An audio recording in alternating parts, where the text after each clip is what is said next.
Donc, bienvenue à ce panel de fermeture. Caroline Côté, je me présente. Merci beaucoup d'être là aujourd'hui. Merci aussi à nos panélistes, notre animatrice. C'est la 3e année pour moi que je me greffe au comité, que je contribue au comité pour l'organisation de l'événement. Je suis très heureuse de ça. Très heureuse d'avoir été invitée à participer à ça. La première année, donc il y a 2 ans, notre thème était les femmes et les TI, le numérique. L'année dernière, notre thème était les femmes et l'argent. J'ai envie de vous dire que moi, j'étais particulièrement étonnée et heureuse d'entendre que le thème cette année, c'était le bonheur. Et je n'élaborerai pas davantage sur à quel point ça m'interpelle, mais je pense qu'on peut se dire que les gens qui sont profondément heureux, ça a un impact dans les organisations, ça a un impact sur leurs enfants, ça a un impact sur la société. Donc, je pense que c'est important qu'on en parle.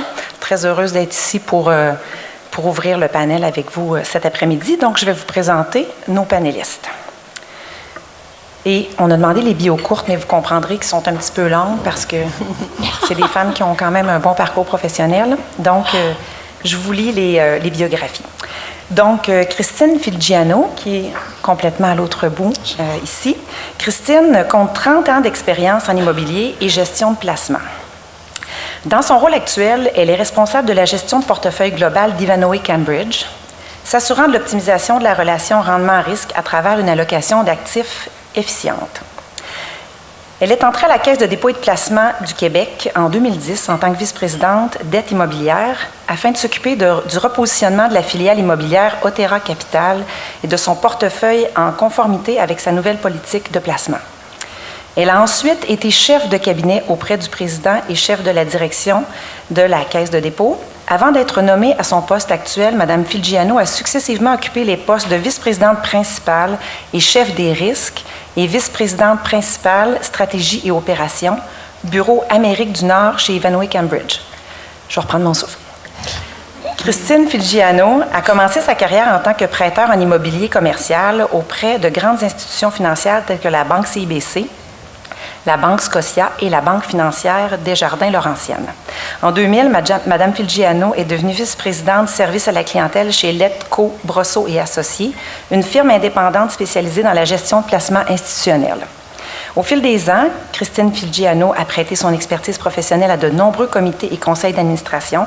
Elle siège actuellement au comité d'investissement du Fonds de dotation de l'Université de Montréal.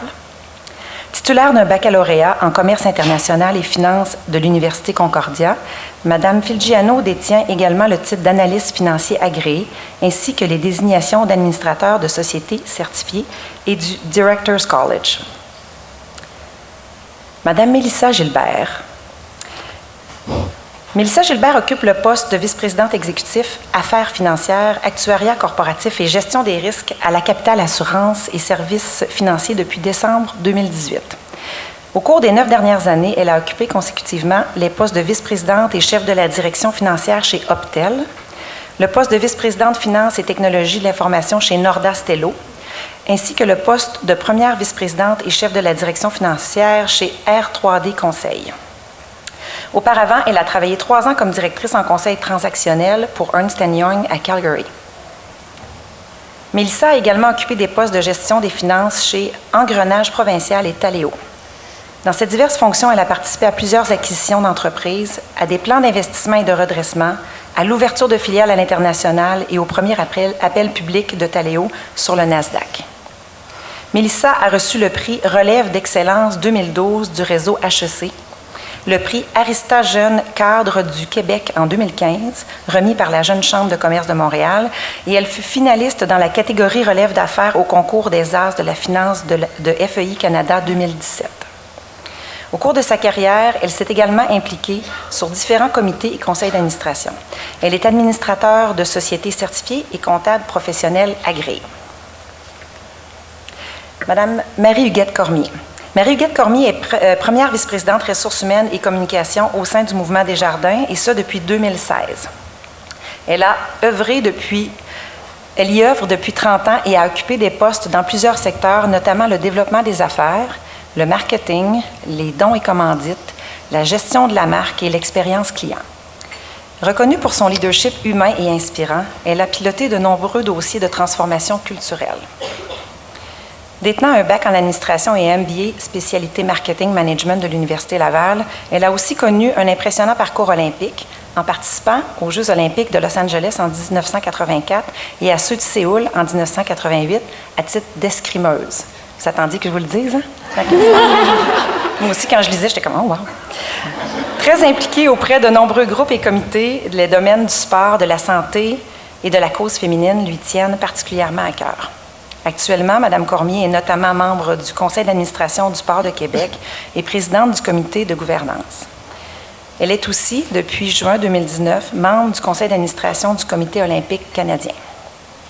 En terminant, je soulignerai son grand engagement auprès de l'EFEA et de nombreuses causes qui font écho à ses valeurs d'équité et de propulsion du talent féminin.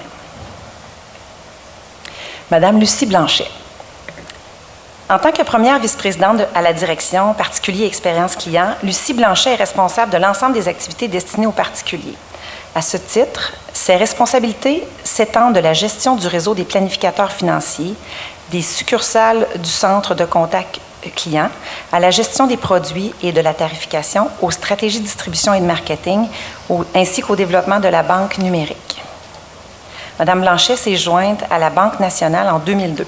Elle a évolué pendant 7 ans au sein de la ligne d'affaires de gestion des risques, d'abord à titre de directrice principale risque opérationnel, puis de directrice principale du portefeuille de crédit aux particuliers.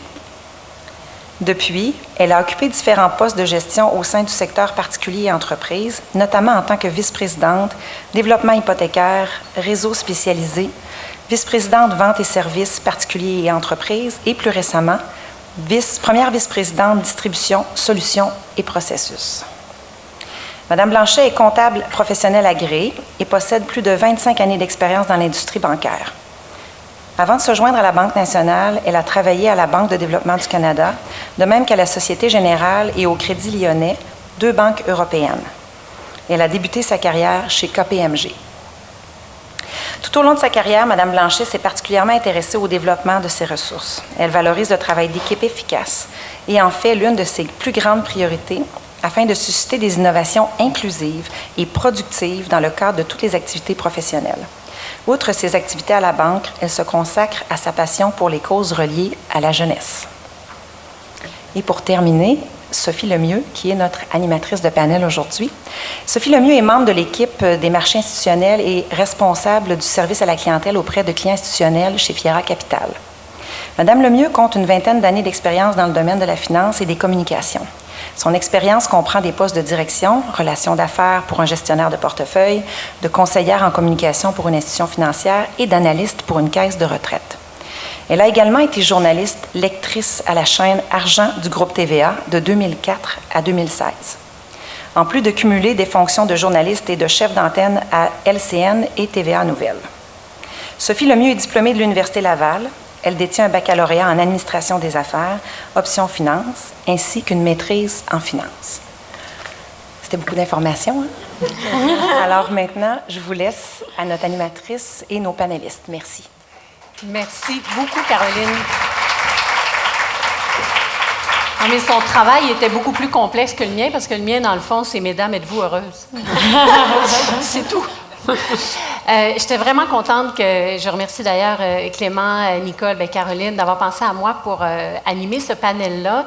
Ça fait, je calculais ça, c'est ma 6e année où j'anime, où je modère une séance destinée aux femmes. Tantôt on parlait de femmes en technologie, j'en ai fait, femmes en finance, plusieurs. Puis à chaque fois, on a un angle, évidemment, l'objectif est toujours de faire connaître ces femmes qui ont évolué dans des mondes majoritairement masculins. La finance, je l'ai fait pour la technologie aussi. Donc, soit qu'on veut démystifier le métier, on en parlait sur l'heure du midi tout à l'heure en intelligence artificielle, on veut attirer plus de femmes dans ces professions-là, mais aussi on veut les encourager à gravir les échelons, à sortir de leur zone de confort, à oser, à développer leur leadership, à prendre des risques, hein, parce qu'on sait que nous, les filles, on adore le risque tant qu'on est capable de le calculer à 100 %. Alors, et c'est vraiment intéressant, il faut continuer à le faire, mais là, aujourd'hui, on y va, on est complètement ailleurs. On se demande si tout au long de ces parcours-là impressionnants qu'on a entendus, on est capable de faire ça tout en restant heureux. Puis là, on ne parle pas de petit bonheur, là, de joie instantanée. Là, on ne parlera pas de notre magasinage, on ne parlera pas du cocktail après, on ne parlera pas d'un saut en parachute qui nous procure des joies intenses, mais de courte durée. On va parler du vrai bonheur. Il se définit de différentes manières et vous allez voir, on a différents angles à aborder, mais ce qui revient partout quand on regarde quand on lit un peu sur le bonheur, c'est qu'il doit être, ça doit être une satisfaction complète, déjà c'est pas simple, stable et durable. Alors, c'est quand même un bon défi dans une vie. Probablement qu'on n'y atteint pas toujours le bonheur, ce bonheur-là, mais en espérant que la majorité du temps, on réussit à l'atteindre. Alors, dans un premier temps, comme je vous disais, en fonction de leur parcours, on va discuter de bonheur à leur manière à elles, comprendre quelle est la définition de leur bonheur, quelles ont été leurs observations au cours de leur carrière et de quelle façon elles s'accomplissent ou elles réussissent à atteindre ce bonheur-là à travers leur vie professionnelle et personnelle, entre autres particulièrement professionnelle. Par la suite, on va discuter à cœur ouvert, hein, on va dire les vraies affaires, parce que là, moi, j'aurais dit, Madame, êtes-vous vraiment heureuse? Parce qu'on va parler des vraies affaires. Et à la fin, ben, on va vous donner la parole pour que vous puissiez aussi poser vos questions. Et d'abord, je vais y aller avec Lucie, mais comme je leur ai dit, s'il y a quelque chose absolument qu'on veut dire, on s'exprime. On est dans le bonheur, là, on ne se retient pas pour ça. Alors, Lucie, dans le fond, et on a entendu ton parcours qui a été lu, l'évolution de ta carrière s'est faite principalement dans des grandes entreprises. Tu en as connu plus d'une, mais des grands groupes. Et là, tout à l'heure, tu me disais d'ailleurs que ton unité ou ta division compte 9000 employés. C'est ça? Au fil du temps, tu as certainement vu évoluer le bonheur dans ta carrière, le bonheur professionnel. Il se définit probablement différemment aujourd'hui que ce que tu as pu constater au début de ta carrière. Je voudrais voir un petit peu quel genre d'évolution tu as vu au fil du temps et comment toi, tu te situes dans ce bonheur-là. Bien sûr. Donc, bonjour tout le monde, mesdames et quelques messieurs que je vois dans la salle. Donc, c'est difficile pour moi de parler juste de bonheur professionnel parce que je pense que le bonheur en général, la façon dont je le définirais pour moi, c'est de me sentir accomplie sur tous les volets de ma vie. Mm-hmm. Donc, la profession, c'est un morceau, c'est pas le seul. Donc, d'être bien équilibré dans tout ça. Et puis, j'ai vu évoluer la notion de bonheur, je dirais plus du point de vue de professionnel, sur 3 dimensions. J'ai quand même, ça ne me rajeunit pas, là, mais 25-30 ans d'expérience sur le marché du travail, principalement toujours dans les services financiers, dans les institutions financières. Donc, la première dimension que j'ai vu évoluer, qui m'a aidé, moi aussi, à gérer le volet du bonheur, c'est l'évolution de l'industrie dans laquelle j'opère. Parce que depuis les 30 dernières années, c'est une industrie qui s'est transformée beaucoup sur tous les plans, mais aussi sur le volet de la diversité, parce qu'au début, il n'y en avait pas beaucoup des femmes dans l'industrie. Le deuxième volet, la deuxième dimension qui a évolué aussi beaucoup, positivement encore là, qui a aidé, c'est l'évolution des pratiques ressources humaines dans les entreprises. Parce que plus j'ai vu ça au cours des 3 dernières décennies, les entreprises accordent de plus en plus d'importance à la notion de bonheur. Ça a un lien direct avec la mobilisation des employés, avec la rétention, donc, et avec la performance de l'entreprise. Donc, ça aussi, c'est des événements qui ont été positifs. Puis la troisième dimension, c'est mon évolution personnelle à moi dans ces 30 dernières années-là, face à comment j'aborde cette notion-là. Fait que je peux me permettre des petites tranches de vie. Ça vous convient? Oui, bien oui, absolument. C'est certain. Donc, on va se concentrer sur ce volet-là. Donc, je dirais que quand j'ai commencé ma carrière, c'était, jeune femme professionnelle dans un milieu d'hommes. Mon objectif principal, c'était de démontrer de la valeur ajoutée, de développer mon expertise, de démontrer ma crédibilité, puis montrer que j'amenais justement une belle valeur ajoutée dans l'entreprise. Donc, j'ai trouvé à travers ça, je dirais, un bon équilibre. Mais mon travail a occupé une place importante dans ma vie dès le début de mon parcours professionnel. Mm-hmm. Puis par la suite, il y a quelque chose qui est venu bousculer tout ça, qui était la création de ma famille. Donc, quand j'ai décidé de fonder une famille, cet équilibre-là que j'avais avant s'est trouvé complètement chamboulé.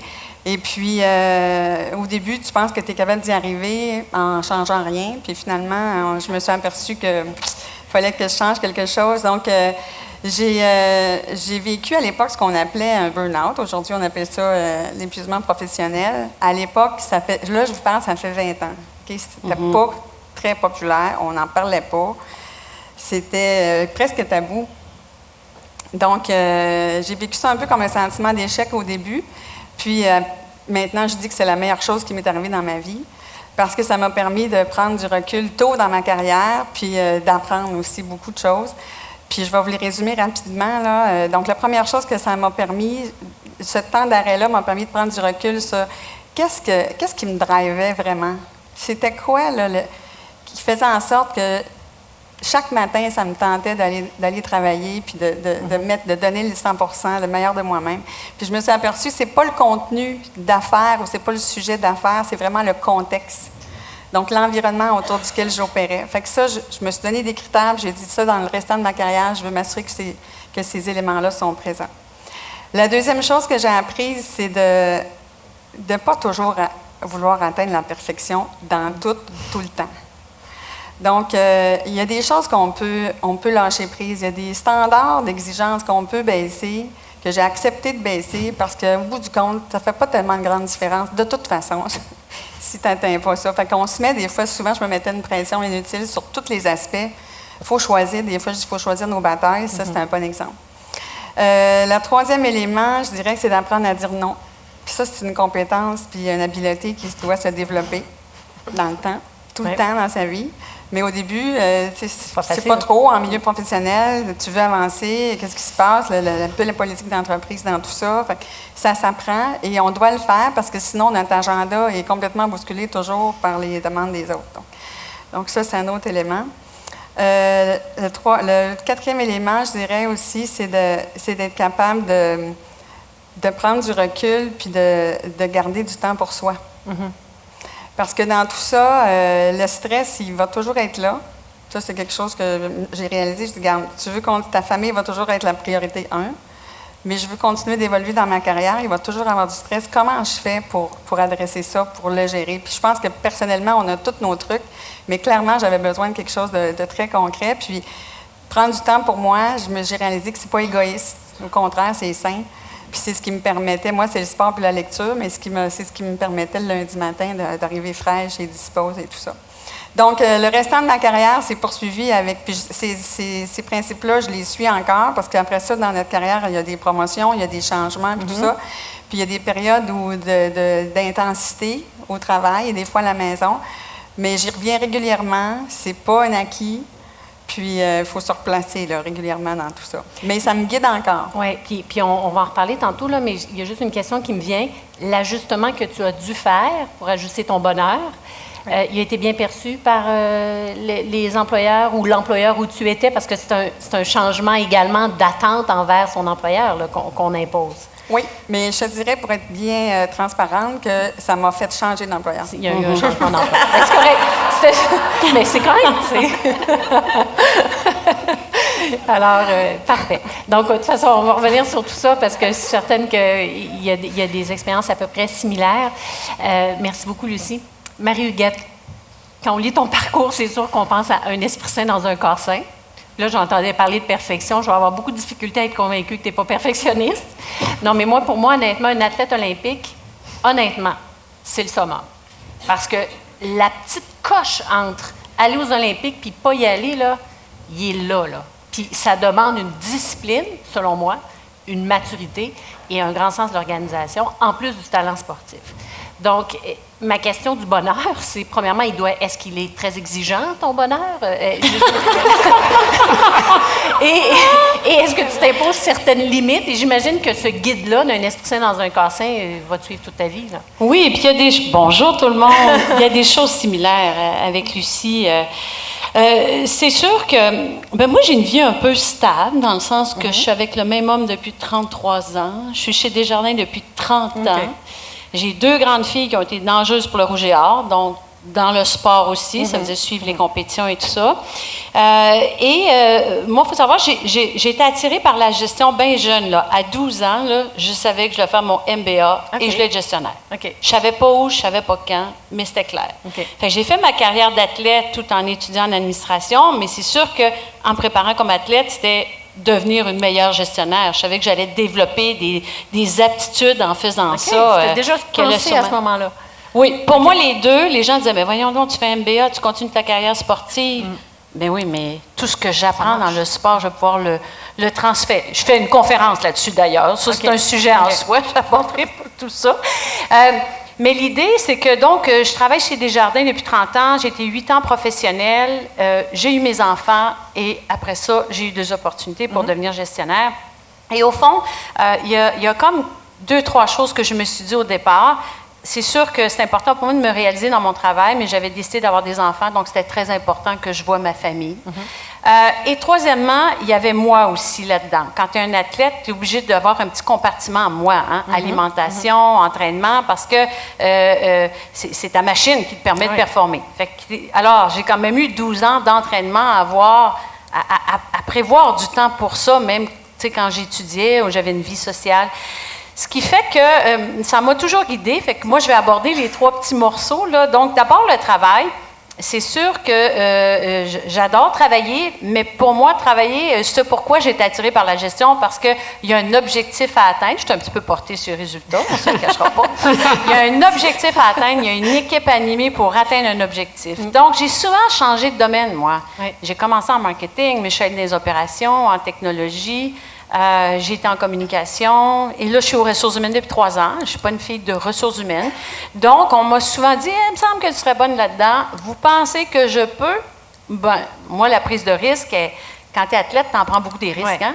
Fait que vous pensez que je ne me voyais pas nécessairement le faire. Vous pensez que je peux. Donc, moi, ma carrière a été parsemée de gens qui m'ont fait confiance puis j'ai fait donc des domaines très, très différents. Mais il y a toujours la même composante du bonheur. Est-ce que j'ai de la latitude? C'est-tu clair? Ce que j'ai accompli, j'ai de la latitude et puis je transforme. Donc, ça m'a toujours... Tes 3 objectifs, disons, du bonheur, devaient toujours être le travail à avancer. Oui, puis c'était pas un domaine. C'était est-ce que je peux amener des gens à atteindre un résultat? Est-ce que je peux aider mon organisation à performer?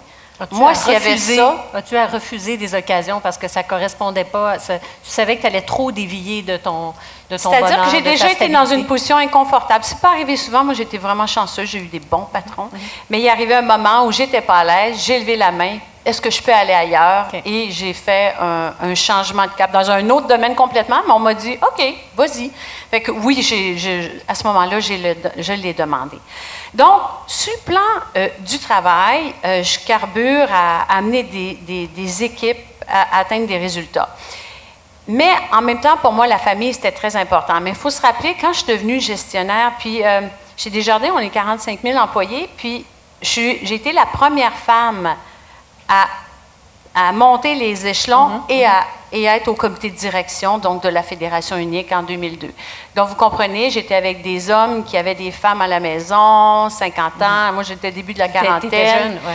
J'étais jeune et, écoutez, ça n'a rien à voir avec maintenant, mais à l'époque, moi, je me suis dit, mon Dieu, j'ai des jeunes enfants, il va falloir que je trouve une façon, puis je n'avais pas de modèle. Donc, j'ai décidé moi-même de prôner la flexibilité. Donc, je n'ai pas manqué de spectacle des enfants, je n'ai pas manqué de compétition, je n'ai pas manqué de rencontres de parents. Pour moi, c'était prioritaire. Donc, au fond, mon employeur savait que si je prenais ce temps-là, j'allais le donner au centuple. On comprend, là, on est travaillant. Donc, moi, j'ai décidé que... et je travaille à Montréal depuis 15 ans, 3 jours semaine. Hein, j'habite Québec, 3 jours semaine. Donc, les enfants, c'était 2 dodos. 2 dodos. 3 jours, 2 dodos seulement. Mais par contre, quand j'étais à Lévis, le soir, j'étais là pour souper. Je partais à 5h30, je préparais le souper, on soupait la famille ensemble, les devoirs. Je commençais mon autre chiffre après. Mais c'était bien important, donc les soupers de famille. Fait que ça, je n'ai pas fait de sacrifice là-dessus. Des fois, l'écran est rouge de nouveaux courriels. J'allais m'occuper de ma famille. Et après ça, je me concentrais. Puis ça, c'était bien important. Puis à l'époque, il n'y avait pas de modèle. Fait que j'ai décidé que ce serait ça. En fait, mon équilibre, je le faisais sur 7 jours. Okay. Tu sais, je me disais, est-ce que j'ai bien travaillé? Est-ce que je me suis occupée de la famille? Puis ça m'amène à mon 3e point. Il est important, c'est moi là-dedans. Et au fond, d'aussi loin que je me souvienne, je me suis toujours entraînée 4 fois par semaine. Wow! Réorganisation, pas réorganisation, enceinte, pas enceinte, je me suis toujours entraînée. Pas excessivement, là, je ne fais pas des marathons, j'ai eu ma carrière sportive, been there, done that, c'est correct. Mais donc, d'aller courir 45 minutes dehors, il fait froid, il fait pas froid. Donc, cette discipline-là d'athlète, elle m'a servi. Et ça, j'ai jamais démordu de ça. C'est ma façon d'avoir de l'énergie pour mes employés, pour ma famille. Je faisais ça, tu sais, quand tu vas courir, là, ça fait psst, le presto, là, il sort. Tu reviens, tu es cool. Et je me disais, j'ai comme une responsabilité de m'entraîner. Avec le job que je fais, il faut que je sois disposée pour les autres. Donc, je dois prendre ce temps-là. Alors, les gens disaient, mais comment tu fais 4 fois? Bien, samedi, dimanche, c'est facile. Il reste, en 5 jours, on a 120 heures. Je dois être capable de trouver 1h30 là-dedans pour moi. Donc, je me disais toujours, même des fois, s'il fallait que je me parle, non, j'y vais, ça va me faire du bien. Fait que j'ai toujours gardé ça. Fait cette équilibre-là entre moi, la famille et évidemment le travail. Puis évidemment, il y a tout l'aspect social. Je vous dirais que celui-là, j'ai des bonnes amies, des bons couples d'amis, mais s'il y a un endroit que j'ai un peu plus coupé, c'est celui-là. Il y a des fois, des week-ends, j'arrivais, j'organise-tu un souper? J'aime ça recevoir. Mais non, là, je pense qu'on va rester en famille. Donc, il y a ça, ce bout-là, j'aurais aimé ça le faire plus, même à un moment donné, il y a 24 heures dans une journée, fait que je me suis modérée. Donc, il n'y a pas de mystère. Moi, si j'avais un conseil, c'est établir ses priorités, bien s'entendre avec son conjoint. Il faut qu'il soit à l'aise là-dedans. Ça, c'est sûr, ça aide. Hein? À un moment donné, il a fallu faire des choix de famille. Ben oui, tout à fait. Et aviser son adjointe que ses priorités, c'est ça. Fait que dans l'agenda, c'est écrit entraînement. On ne le tasse pas pour aller mettre une autre réunion. C'est écrit entraînement. Alors, ça, c'était bien important. Mais l'équilibre sur 7 jours, dans ces 3-4 piliers-là, je fais toujours une petite introspection le dimanche soir. J'ai-tu des choses à réajuster? Je suis en train de me perdre de vue ou pas? Donc, c'est là que, je dirais, la rigueur, la discipline d'athlète, ça m'a permis finalement d'être plus en équilibre dans mon travail et dans ma vie de famille. Cette rigueur et cette discipline-là te nourrit de bonheur. Oui. Parce que, tu sais, moi, à un moment donné, si on me présente un divan puis je m'effoire puis je veux plus de discipline, ça va me nourrir de bonheur aussi. Là. Oui. Mais ça, c'est... Peut-être pas toi. Bien, en fait, moi, je suis en vacances, je dis toujours, je suis comme une roche, j'aime aller à la plage, lire sur le parasol, c'est un bonheur. Je ne suis pas une hyperactive. Okay? Ça, moi, j'ai des moments. La lecture aussi, c'est important. Mais je sais tellement ce que ça m'apporte de faire du sport, mais je ne suis pas excessive, j'en fais pas 7 fois par semaine. Pour que ce soit... OK. Puis je ne fais pas des marathons. Puis j'ai pas décidé que je serais la superwoman à faire des Ironman. Tu n'as pas fait les gazelles. Puis... Je fais ça pour venir donner de l'équilibre dans ma vie. Et je sais que si je m'inscris à des courses, étant donné mon profil passé, je vais dire, oh là, ça pourrait peut-être devenir dangereux. Mais je ne m'inscris pas à des courses. J'ai ma petite montre, un chronomètre, je suis capable de voir que je cours plus lentement qu'il y a 20 ans. Mais je n'ai pas besoin de m'inscrire dans une activité sportive. Fait que l'idée, c'est qu'il faut que tu te connaisses aussi pour savoir où tu mets tes limites. Voilà. Alors, merci. Merci, Marie-Huguette. Mélissa, tu es la plus jeune ici. Puis dans le fond, moi, je t'ai intéressée de voir, que tu nous expliques un peu ton observation. Bien, je veux que tu nous parles de ton bonheur, évidemment, mais ton observation du bonheur de ceux qui te précèdent, les baby boomers. Là, génération X, millénium, t'es probablement millénium. Alors, puis comment toi, tu te situes et comment tes observations de ce que tu vois, le bonheur, de ce que tu entends chez Marie-Huguette, chez Lucie et même d'autres générations avant, et comment tu te places à travers ce bonheur-là, où tu te situes. C'est bon. Bien, à vrai dire, j'ai lu un peu aussi sur les générations, puis je suis de la génération X, là, selon... X, OK. Il y a des définitions, ne sont pas toutes les mêmes dates, là, mais... On est dans la même génération, mais oui, c'est ça. On a comme un écart. OK, je suis peut-être plus proche des Y, mais en tout cas, peu importe. Fait que c'est sûr que quand je regarde un peu là, les générations avant moi, si on regarde les baby boomers, évidemment, puis je vais regarder globalement, les gens étaient très loyaux, restaient dans l'entreprise plusieurs années, puis c'était ça leur bonheur, c'était d'être avec leur employeur. Il y avait aussi, les femmes qui avaient peut-être plus de difficultés à faire leur place. Là. Le baby boomer, ça a été quand même plusieurs années, là, mais les femmes commençaient à prendre plus de place dans le marché du travail, donc de trouver leur équilibre peut-être moins évident. Si je saute ma génération, je vais maintenant plus côté Y, millénium. C'est des gens qui, pour eux, leur carrière, ils veulent s'amuser. C'est vraiment le bonheur. Ils veulent voyager, ils veulent vivre. Ils ne veulent pas juste avoir une carrière. Ils veulent aussi pouvoir, même, ce qu'ils disent dans les articles aussi, c'est que ces gens-là vont avoir plusieurs carrières parce que c'est des gens qui veulent bouger, ils veulent apprendre, ils veulent la diversité. Ils sont aussi dans le moment très rapide, dans la rapidité. Donc, ils vont vouloir aller rapidement. Puis là, j'arrive avec ma génération, qui est peut-être plus la X. La X, contrairement peut-être aux baby boomers, qui a eu peut-être qui a plus changé d'employeur versus, ou qui continue, on n'est pas fini ma génération, mais qui a plusieurs employeurs versus les baby boomers qui étaient peut-être plus stables dans leur carrière.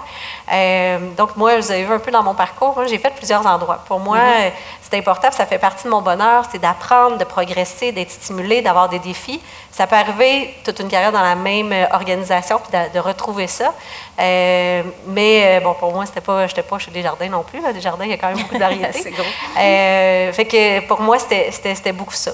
On a parlé, fait que là, je parle très, très travail. On a parlé beaucoup d'équilibre, puis là, je vous écoutais, je trouvais ça intéressant. Pour moi, mon équilibre, évidemment, il y a tout. J'ai une famille, j'ai 2 petites jumelles de 9 ans, fait que je suis encore dans le cœur des devoirs et de la complexité. J'ai un conjoint extraordinaire qui, évidemment, a été la clé dans toute la carrière que j'ai réussi à avoir, qui a réussi à aider à cet équilibre-là. Puis ça, je pense que dans nos générations, c'est en train de se transformer. L'apport du conjoint versus il n'y a pas si longtemps, puis même encore aujourd'hui, j'entends des femmes dans mon entourage qui disent ben là, j'ai pas le choix, il faut que je fasse ça. Puis je dis, mais pourquoi ton conjoint ne t'aide pas? Ça veut pas dire qu'il faut que ça soit déséquilibré, mais présentement, moi, ce que je perçois, c'est qu'il y a encore beaucoup de fois, c'est déséquilibré, mais la femme en fait beaucoup plus que l'homme. Puis c'est pas nécessairement juste la faute de l'homme. Les femmes, on a tendance à vouloir tout prendre en charge, puis s'assurer que tout est à notre goût. Mais je pense que c'est de notre génération, je pense que c'est une des transformations qui va guider vers des femmes qui vont pouvoir mettre plus d'énergie dans leur carrière, celles qui veulent progresser puis qui veulent investir. Puis il y a aussi le sport. Bon, moi, je suis quelqu'un de défi, fait que moi, c'est drôle, je m'inscris à des courses. J'en ai fait des marathons, un marathon, des demi-marathons, parce que je carbure au défi. Fait qu'on faut se connaître, hein? Fait que quand moi, j'ai besoin d'un objectif, j'ai besoin d'être stimulée. Sinon, 4 fois semaine, moi, j'ai pas été très stable.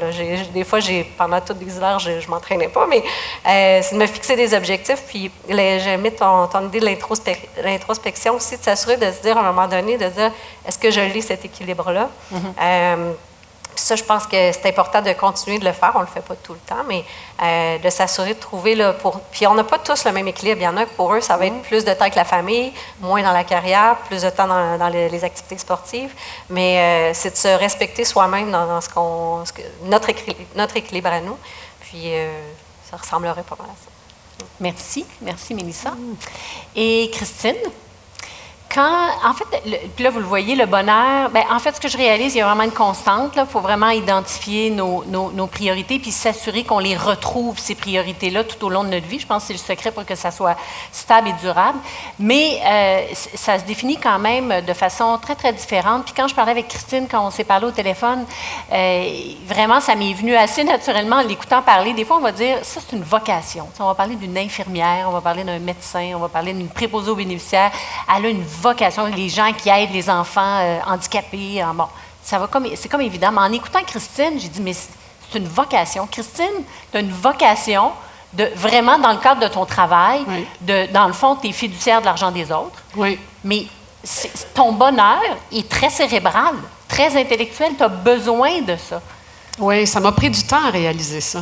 Ça m'a pris du temps à définir le bonheur parce que je le définissais encore dans les anciens termes d'être aimé, d'aimer, d'avoir des enfants, d'avoir une famille.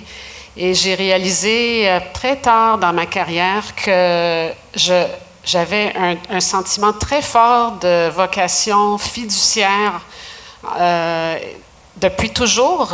Même quand j'étais dans les banques, dans les institutions financières, au début, j'étais quand même loin du déposant, ultimement, de la personne. Maintenant, je me sens plus près d'eux. Mais c'est vraiment fort en moi. Et donc, j'ai besoin de ça pour me sentir heureuse. Et je carbure à la productivité. Ça aussi, c'est une chose que j'ai... Ça m'a pris du temps à réaliser que je suis une maniaque de la productivité. Alors, autant à la maison qu'au travail. Donc, moi, l'efficacité, faire 10 choses à la fois...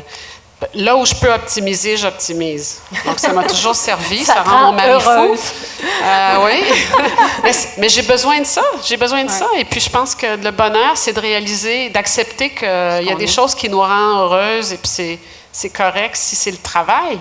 Non, mais mais c'est important parce que souvent, on va associer le bonheur. On va écouter des gens parler, puis ils vont dire je sais pas, je suis allée au Club Med, j'ai fait ci, j'ai fait ça, je suis allée voir tel spectacle. Fait qu'on associe ça au bonheur instantané, Exactement. des joies instantanées, puis on pense que c'est la définition du bonheur. Mais la définition du bonheur, ça peut être de se réaliser intellectuellement, puis c'est ça qui me rend le plus heureux, puis je peux pas perdre ça, même si à travers, je vais avoir des loisirs. Exactement.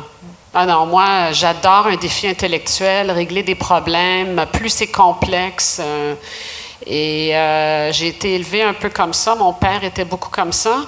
Et pour moi, réconcilier la famille, j'ai aussi 2 enfants et j'ai réalisé très tôt dans ma carrière, j'ai toujours travaillé, que pour être mère, c'est en fait, le rôle de mère, c'est quelque chose que j'étais. C'est pas quelque chose que je fais. Mm-hmm. Donc, toute la portion active, il y a beaucoup de choses que je peux déléguer à d'autres personnes. Et j'étais vraiment heureuse d'entendre Louise Cordeau ce matin. Je ne sais pas si elle est encore là, mais j'étais très heureuse de l'entendre partager comment sa stratégie personnelle, comment elle avait réussi à concilier tout le volet domestique avec sa carrière et d'avoir de l'aide à la maison. Et j'ai fait la même chose. Et il n'y a pas de magie. Hein? Mais quand tu disais que ça t'a pris du temps avant de le réaliser, est-ce que ça veut dire qu'avant, tu avais des remords peut-être d'être trop productif? Tout le temps. Des remords, de la culpabilité, coupable à la maison de ne pas être au travail, coupable au travail de ne pas être à la maison, pas assez de temps avec mes parents, avec ma mère est ici aujourd'hui, je l'ai amenée.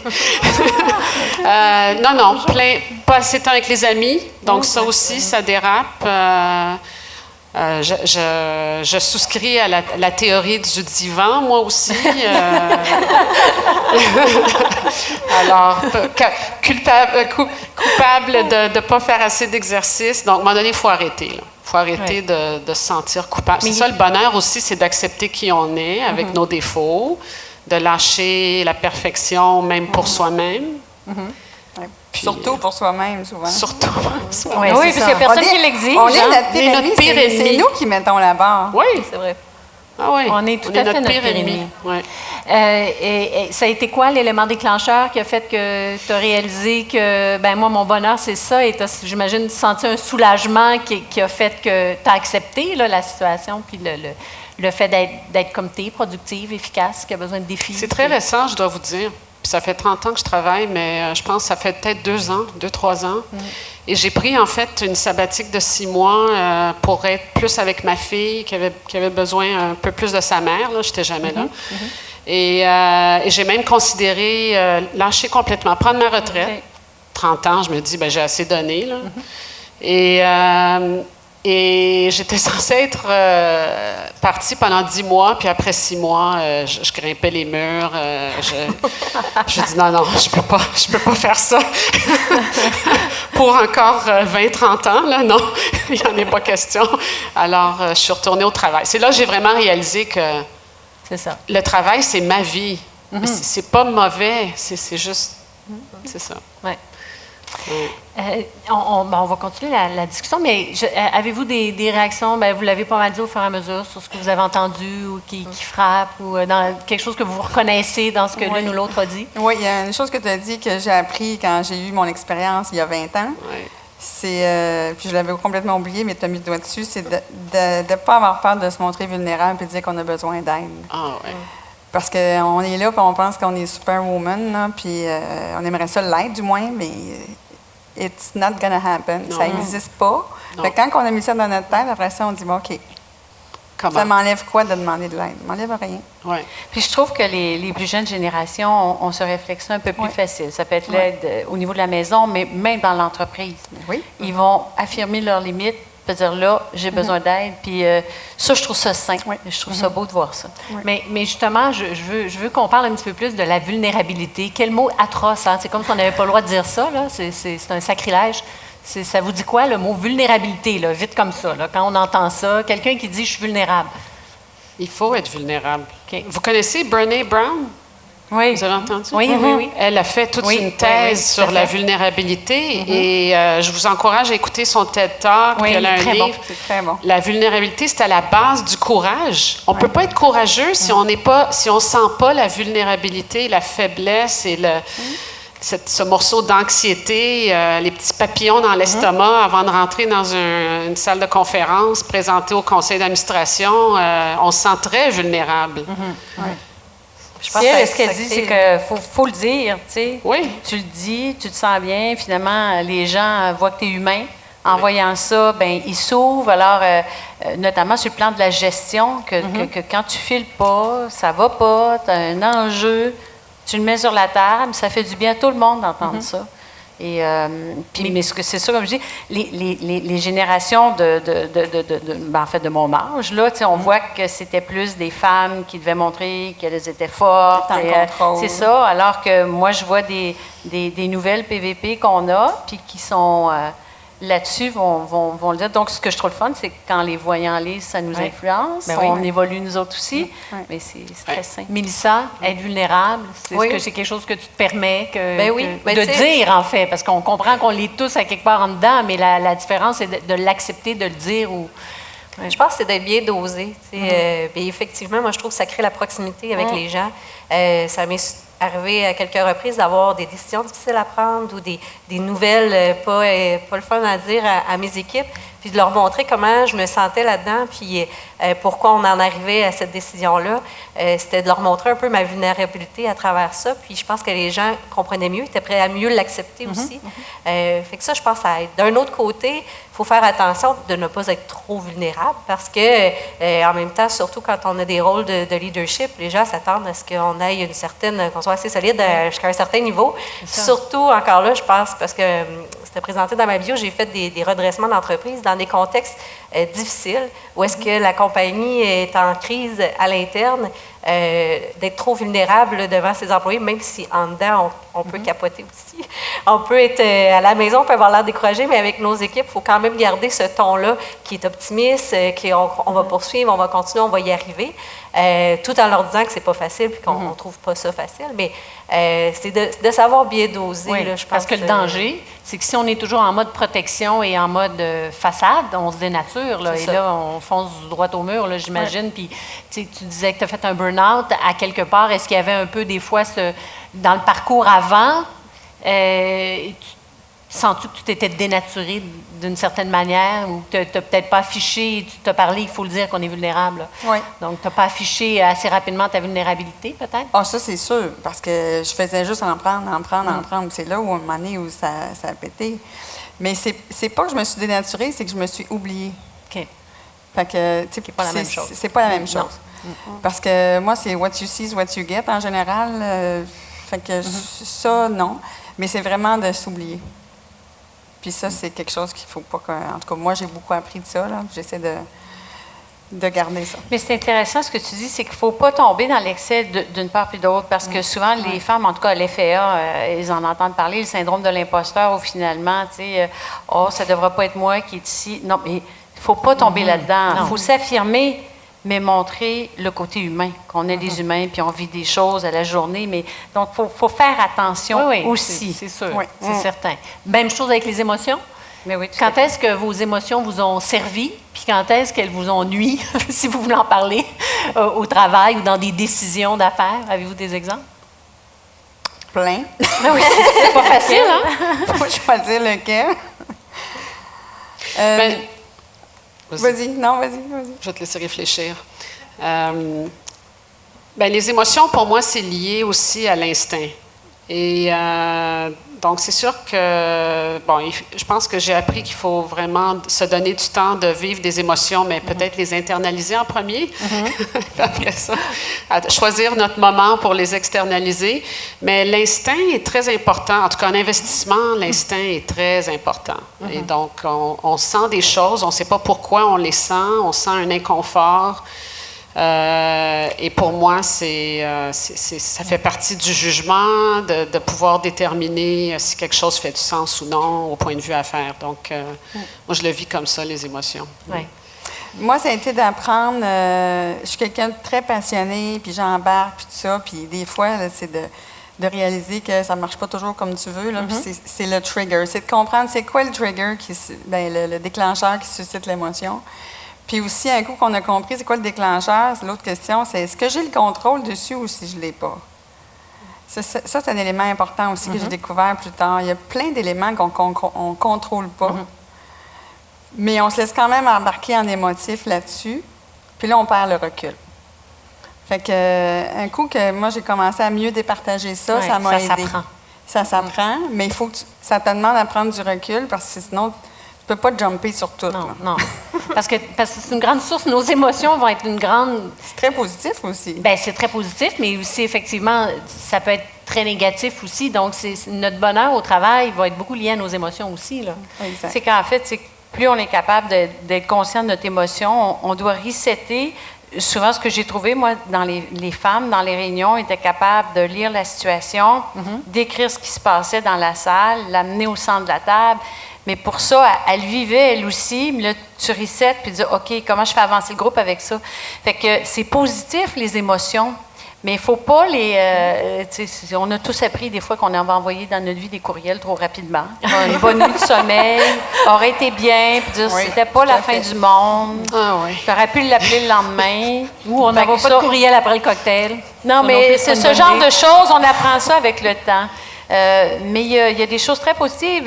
Même quand on doit mettre à pied cette sensibilité qu'on a, on peut le faire de façon respectueuse et élégante, avec plus de chaleur que certaines autres personnes. Donc, il y a du positif, mais il faut bien les canaliser. C'est juste ça. Puis ça, c'est l'expérience qui nous... Ça fait comme ça, effectivement. On peut pas, je pense pas qu'on peut apprendre ça comme ça. Là. C'est essai-erreur. Moi aussi, j'étais à la même place que vous autres. Puis j'ai vu, par contre, aussi dans des réunions, des gens perdent complètement leur sang-froid. Puis ça, c'est quand vous parliez de bien canaliser, je pense que ça, c'est de réussir à garder quand même son sang-froid. Sinon, on perd l'écoute, puis on perd la crédibilité en étant trop extrême dans nos émotions. Fait que c'est pas toujours facile, là, surtout quand ça vient chercher nos valeurs ou des éléments qui viennent vraiment nous chercher. Puis ça vient déjà arriver là, de trouver ça très dur de me garder calme. Mais il faut écrire. Oui, c'est ça. Oui, ça, c'est un bon truc. Mais ça, c'est vrai. Reste tranquille. On respire, on tourne la langue, on écrit. Pendant que l'autre parle, on écrit. J'ai une autre question qui peut être délicate. La politique. La politique. Vous êtes toutes dans des quand même assez grandes organisations, très grandes organisations. Il me semble que ça peut te gâcher un bonheur solide, ça, non? Comment on gère ça? Comment vous gérez ça? Mais c'est vrai. C'est vrai, on est dans la vérité, on veut être vrai, mais en même temps, tu veux progresser, tu veux bien évoluer, tu veux t'adapter au milieu dans lequel tu es. C'est important le jeu politique en entreprise. C'est dans une grande organisation. Moi, je mais vois deux pas niveaux, au détriment de ton bonheur, mais des fois, c'est pas facile, là. Il y a deux... moi, je vois qu'il y a deux sortes de politique. Il y a la politique très négative, qui est de parler dans le dos des autres ou de commencer à... Ça, c'est sûr que moi, ça ne m'intéresse pas. Mais je trouve qu'il y a de la politique très positive. Tu sais, à vrai dire, moi, le côté politique, je le vois comme de la communication, comme de la capacité à convaincre. Quand on parle de négociation, c'est beaucoup ça. Dans le fond, la politique à l'intérieur d'une organisation, ce n'est pas juste de faire progresser quelqu'un, ça peut être de faire approuver un projet auquel on tient vraiment, puis de réussir de faire un succès, puis d'arriver à la réunion, puis que ça soit approuvé, parce qu'on a fait un peu de politique au préalable, on s'est assuré que les gens y adhéraient, puis y croyaient. Bien, mon Dieu, c'est donc bien valorisant, c'est intéressant. Fait que je le vois à deux niveaux. C'est positif. Mais, oui, c'est très positif, puis tout le monde y gagne. En fait, tant que c'est pour la cause. Mais tu sais, c'est sûr que je me rappellerai toujours mon premier cours d'habileté politique. Tu sais, j'ai eu un choc quand j'ai vu les organigrammes, qu'il y avait l'étoile d'araignée derrière les organigrammes officiels. Mais le jour où tu comprends qu'il y a tout un autre dessin derrière, tu dis, il faut que je lise ça, puis comment, dans les dossiers, ça va permettre de faire avancer les choses. Donc, le bon côté de la politique, parce que si tu n'es pas capable de lire... non, c'est ça. Moi, ça fait 3 présidences. Là. Ça fait 4 présidences pendant ma carrière, mais 3 présidences où je suis plus près. Il faut que tu puisses lire ça pour faire avancer les dossiers. Là. Mais le défi, c'est de rester soi-même. Bien, on est soi-même, mais comment dire, il faut savoir que cette personne-là a plus d'impact sur telle personne. Il faut s'adapter. Oui, puis je parle, oui, président, mais je parle, les hommes travaillent la politique différemment. On dit souvent que les femmes... on rentre à une réunion, on met le problème sur la table, puis OK, on travaille dessus, alors que les hommes ne sont pas du tout comme ça. Fait que la politique, si tu as un environnement masculin, puis que tu navigues pas les dossiers comme eux les naviguent, ben tu n'avanceras pas ton dossier. Tout à fait. Fait que c'est des règles du jeu, au fond, non écrites, que tu dois comprendre et utiliser pour faire avancer les choses. Moi, j'ai évolué beaucoup. Là. Effectivement, on a tous suivi les cours d'habileté politique. Là, puis je me souviens, c'est à l'époque... C'était un choc, effectivement. Mais avec le temps, j'ai plus... ça fait péjoratif, hein, tout le volet politique. On en parle de façon négative, en général. Mais Mélissa, t'as bien fait la différence. Oui, c'est ça. Fait que le côté positif de la politique, moi, maintenant, j'appelle ça le travail d'équipe.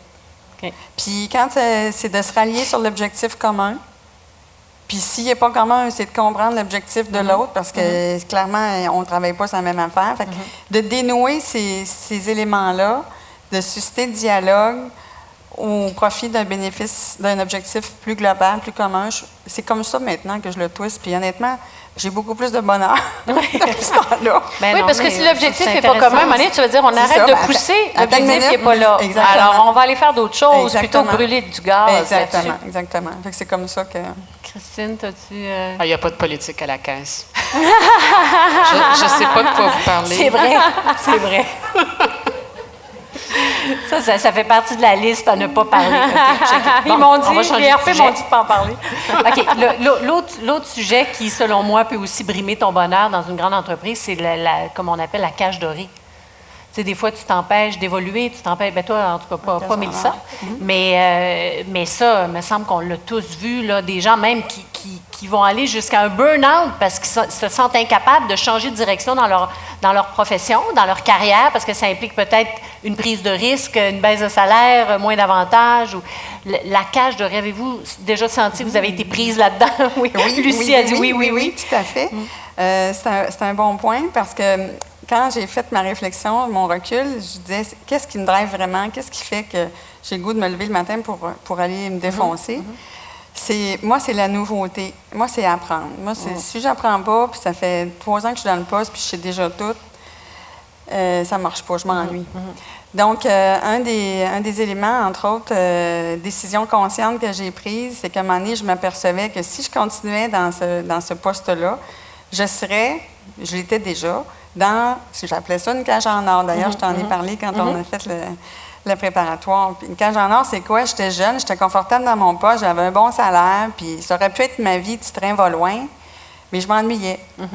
Puis j'étais malheureuse. Fait que, avec ça vient le bout, la confiance en soi, puis la prise de risque. Moi, j'ai changé ma carrière souvent de domaine. J'ai pris des risques. Pourquoi? Parce que je voulais apprendre. Donc, je changeais de domaine d'affaires, puis ça me motivait. Fait qu'il faut avoir le courage et se faire confiance de prendre des risques. Oui.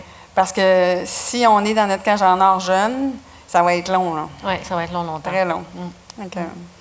C'est la même chose. Moi aussi, ça a été ça, ma carrière. Tout le temps changé. Parfois initié par moi, mais bien souvent par d'autres. Puis souvent, les femmes, on ne se voit pas aller, on n'est pas tout au clair avec nos forces. Actuellement, les jeunes femmes, mettons, qui passent à l'FAA, les forces, ils sont au clair avec ça. Mais souvent, tu ne les vois pas. Donc, un regard d'une personne externe dit, ben oui, je pense que toi, tu ferais bien ça. Ben, tu le laissais. Mais on a une vie à vivre. Hein, fait que de découvrir plein de domaines, c'est tellement riche. Quand on dit qu'il y a le bonheur, là, puis on dit qu'il n'y a pas juste le travail, mais là où le travail a tellement une belle contribution, c'est que quand tu as appris un paquet de trucs, tu n'as pas de regrets. T'as pas de regrets. On a fait des moins bons moves, des meilleurs moves. mais tu as tellement appris que tu sens que ça a tellement valu la peine. Alors, j'imagine la cage dorée, tu ne dois pas l'endurer longtemps, non? Ben, je vais vous partager l'histoire du pilote qui a brisé la barrière sonore. C'est une petite histoire que j'ai lue dans un livre, d'ailleurs, qui a plein de petites histoires comme ça qui sont très inspirantes. Bref, c'est un pilote américain, puis là, j'ai oublié son nom. Mais, pardon? Yes, Chuck Yeager. Donc, il y avait plusieurs pilotes, un après l'autre, qui embarquaient dans l'avion, puis là, ils volaient, puis de plus en plus rapidement. Puis là, plus ils allaient vite, plus la cabine commençait à trembler. Et si bien qu'ils pensaient que l'avion allait exploser, fait qu'ils ralentissaient. Puis ils ont fait ça comme plusieurs fois sur, je pense, plusieurs semaines, mois. Et finalement, Chuck Yeager a pris le volant d'un avion. Et même scénario, l'avion tremblait, mais lui, au lieu de ralentir, il a accéléré. Puis il a brisé la barrière du son. Et pour moi, ça a été l'image qui a fait un genre de « wow ». Parce que je l'ai vécu ce moment-là plusieurs fois dans ma carrière où ça tremble, on a peur, mais il faut faire confiance à l'avion et puis foncer. Et puis, je veux dire, plus souvent qu'autrement, on passe au travers, puis on accomplit des choses extraordinaires. Donc, mais la prise de risque aussi, il y en a des plus grandes et des moins grandes. Tu sais, si je veux changer d'entreprise, peut-être dans le domaine où j'étais, je change d'entreprise. Il y a un certain risque, mais tout ne bouge pas en même temps. Mais je suis dans la même organisation, changer de secteur, les gens quand même te connaissent. Fait que toutes les prises de risque ne sont pas pareilles. Fait qu'il faut aussi mesurer ça avant de se lancer dans un nouveau défi. Qui sont les personnes en place? Est-ce que ce sont des bons gestionnaires? Je peux me permettre de joindre cette équipe-là parce qu'il y a des gens solides.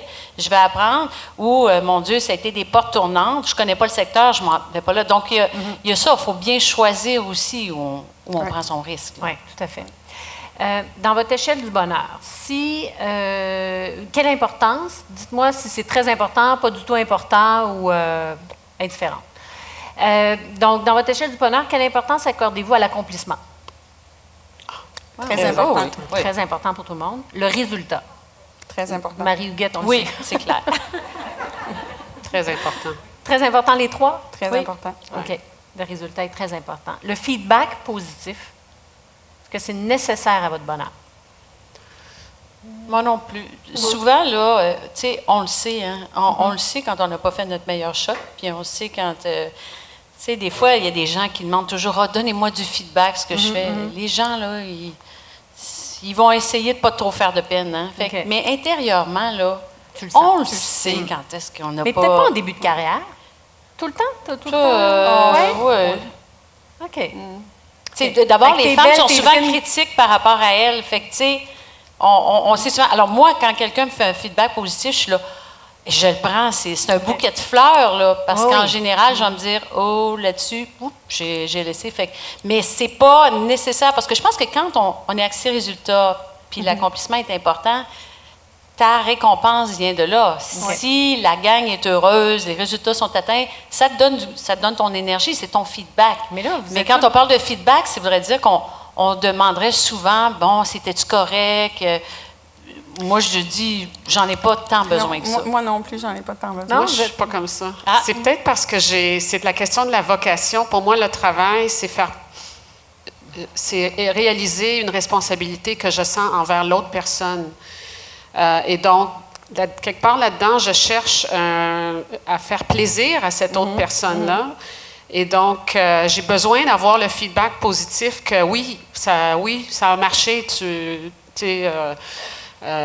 mission accomplie. J'ai besoin de l'entendre. Et j'irais même jusqu'à dire c'est plus important que l'argent.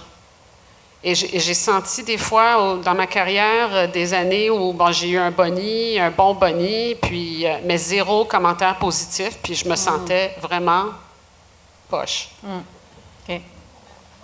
Puis, il manque un micro. J'essaie de parler fort. Est-ce qu'on est capable de rajuster le micro de Mélissa, donc le micro numéro 4?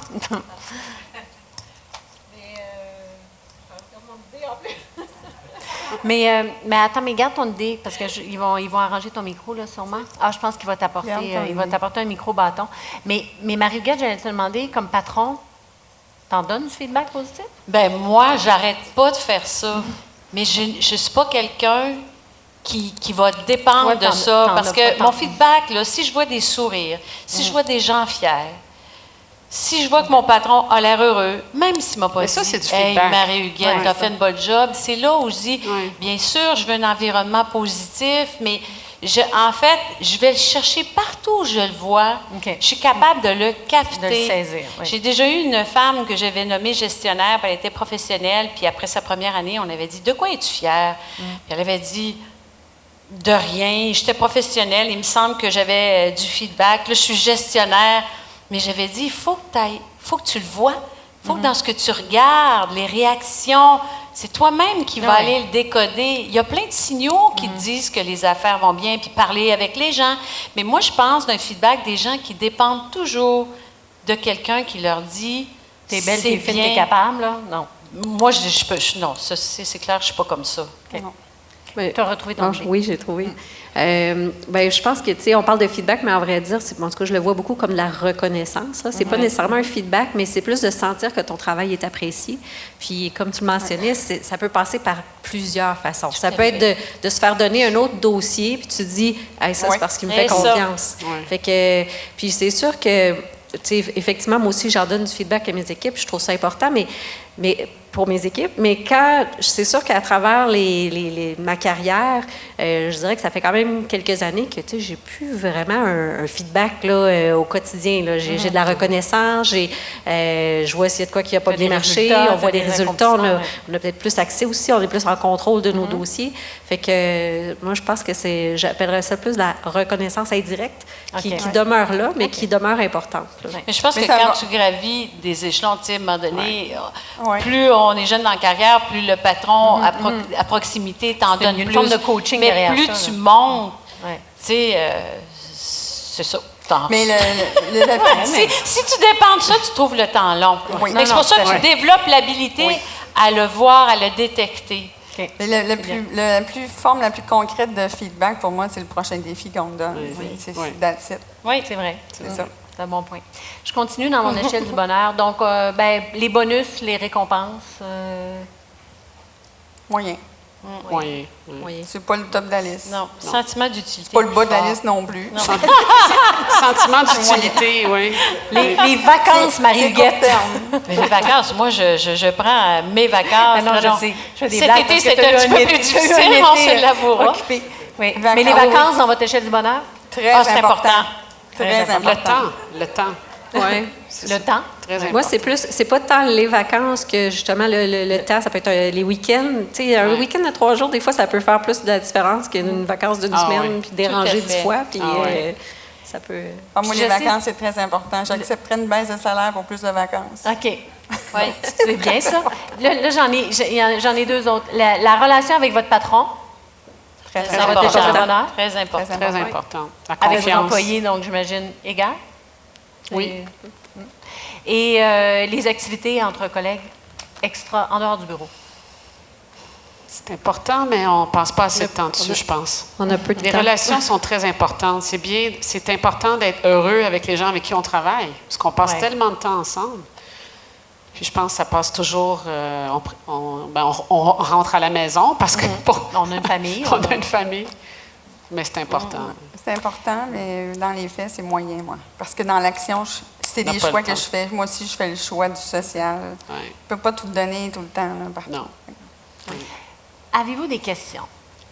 Parce que je crois... C'est moins 10, hein? 5 minutes. Il nous reste 5 minutes. Avez-vous des questions?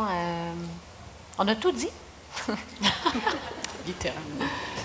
Bon, alors, moi, je vais continuer. Moi, j'en ai Toi aussi, tu es orientée action, je pense. Oui, c'est ça. Moi, je suis orientée question. Non, mais vous êtes tous des patronnes. Alors, dans le fond, ce que je voulais savoir un peu, parce que on s'entend que le travail, oui, on va être heureux au travail, là, mais il y a des périodes où c'est possible que le bonheur ne soit pas tout à fait présent. Puis on n'a peut-être pas besoin de sauter aux conclusions. Puis je pense qu'il faut être capable de traverser des vagues sans que ça devienne à l'extrême. Ouais. Alors, vous, comme employeur, qu'est-ce que vous faites pour favoriser le bonheur? Comment voyez-vous pour favoriser le bonheur dans vos organisations? Bien, moi, je pense qu'il faut... Puis justement, on va en parler à nos gestionnaires dans pas très longtemps. On le disait, mais on est encore plus affirmatif. Il faut avoir de la flexibilité. Faut écouter l'employé. Tu sais, souvent, les gestionnaires me disent, oui, mais là, c'est difficile de gérer 4 générations en même temps, mais il faut que vous disiez que chacune de ces personnes-là est différente. Puis d'expliquer à votre équipe pourquoi, dans ce cas-là, tu es plus souple parce que telle personne vit ça. Quand le jour où toi, ça t'arrivera, on fera ça, mais chacun vit des choses dans sa vie et il faut que tu adaptes tes pratiques de gestion pour chacun d'eux, en tout cas, si on veut conserver nos employés. Et là-dessus, je dirais de coacher les gestionnaires à faire preuve de plus. Pour certains, c'est très difficile, hein, cette asymétrie-là dans la gestion. Là. Ils ne sont pas confortables avec ça. C'est pas ce qu'ils ont vécu. Fait que là, tu me demandes d'être plus souple. Là, moi, je veux voir mes employés. Mais non, mais c'est parce que si tu veux les voir, à un moment, tu ne les verras plus pantoute. C'est mieux qu'ils travaillent d'un autre lieu. Il faut que tu travailles différemment à suivre son travail. Fait que certainement que la gestion a un grand rôle à faire là-dedans. Puis il y a toute la panoplie là, des initiatives de santé et mieux-être qu'on implante en entreprise. Ouais. L'employé a sa responsabilité, mais comme employeur, tu dois avoir des mesures pour que les gens soient bien.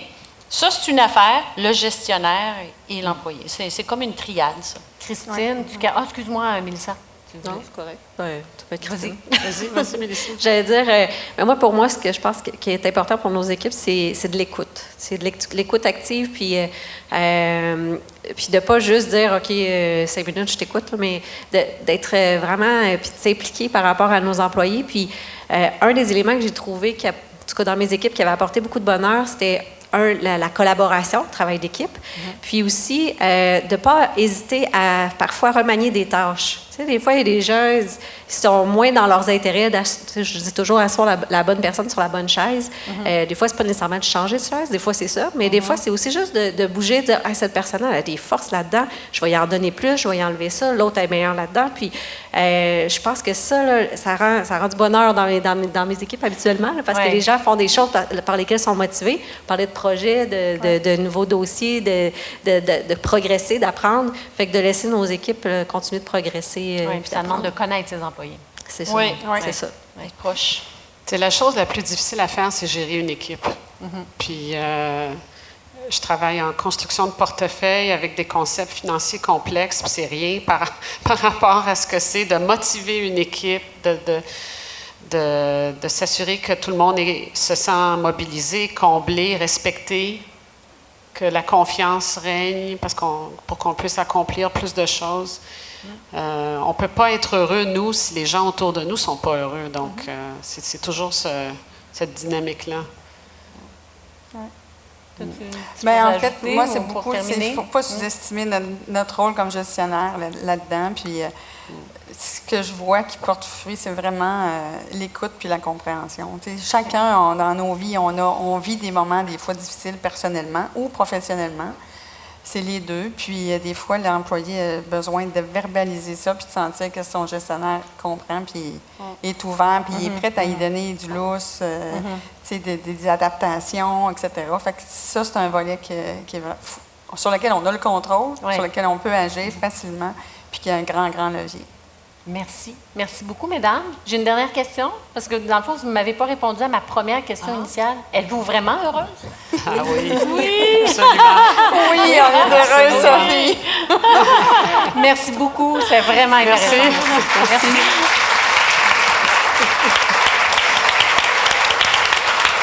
Alors, c'est déjà la fin. Il me semble que ça a passé bien vite. Je voudrais dire un grand merci d'abord à vous tous qui êtes ici dans la salle pour votre présence et votre enthousiasme communicatif tout au long de cette magnifique journée. Pour nous, administrateurs du Cercle Finance, et pour les membres du comité organisateur du colloque, qui sommes tous des bénévoles, votre présence ici aujourd'hui constitue notre salaire. C'est notre récompense ultime après tant d'efforts déployés. Merci à tous nos panélistes et aux animatrices pour votre grande générosité. et pour votre ouverture à partager vos connaissances et votre expérience, et ce, bénévolement vous aussi, et malgré des agendas des plus chargés. Merci à nos partenaires financiers. Vous êtes les assises solides et indispensables sur lesquelles nous avons pu bâtir notre colloque et assurer sa pérennité. Vous êtes de fiers partisans de la cause des femmes et vous méritez d'être reconnus comme tels et encouragés à travers nos gestes de consommation et d'investissement. Permettez-moi une dernière fois de vous les nommer. Intact Assurance, IA Groupe Financier, La Capitale Assurance et Services Financiers, Desjardins, Manuvie, les Fonds de recherche du Québec, Canada Vie et Banque nationale. Encore une fois, un grand merci. Enfin, je voudrais dire merci à Clément Roberge et à mes fidèles et précieuses collaboratrices du Cercle Finance. J'aimerais plus particulièrement dire un grand merci à Shirley Roy, à Elisabeth Pouliot-Roberge, Valérie Coulombe, Sylvie Bédard, ainsi qu'à tous les bénévoles qui vous ont accueillis et accompagnés tout au long de cette journée. Merci aux filles du comité organisateur, parce que oui, ce n'était que des filles. Il n'y avait pas de gars encore cette année. Donc, un grand merci à Cynthia Bélanger, Caroline Côté, Noémie Girard, Annick Quechegamo, Charlène Dumas-Gélina, Anne-Marie Monette, Julie Politi, Tina Randriana Solo et Anne Rivard. Sans vous, rien de tout cela n'aurait été possible aujourd'hui. J'espère que l'activité d'aujourd'hui vous aura plu au point de vous donner le goût d'assister aux activités du Cercle et à celles de vos associations et regroupements professionnels tout au cours de l'année. C'est le but, je vous l'ai déjà dit. Je souhaite que le colloque Femmes en finance soit un événement qui vous plaise tellement que ça vous donne l'énergie nécessaire pour sortir de vos bureaux en cours d'année. Alors, j'espère qu'on aura réussi à faire ça encore cette année. Je termine en vous partageant cette définition du bonheur qui me rejoint plus particulièrement. Elle n'est pas de moi, elle est de Saint-Augustin. Le bonheur, c'est continuer à désirer ce que l'on possède. Sur ce, merci, bonne fin de journée et bon cocktail.